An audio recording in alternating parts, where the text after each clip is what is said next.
Kasalukuyang nagaganap dito sa San Antonio Central Elementary School ang mga aktibidad bilang pagunita sa dalawang mahalagang selebrasyon, ang National Disaster Resilience Month at Nutrition Month.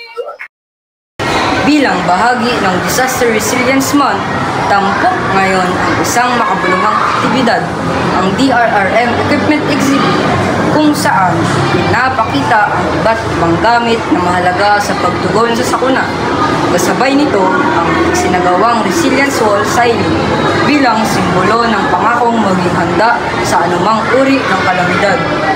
Tuwang nito ay ang pagpapatuloy ng selebrasyon ng Nutrition Month kung saan isinagawa ang isang masaya at matalinong paligsahan, ang Nutri Quiz Bee. Dito nasubok ang kaalaman ng mga mag-aaral tungkol sa tamang nutrisyon, wastong pagkain at kalusugan.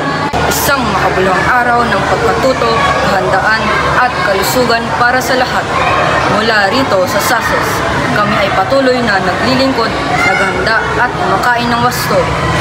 Charles Kian A. Lacerna for SASES Report.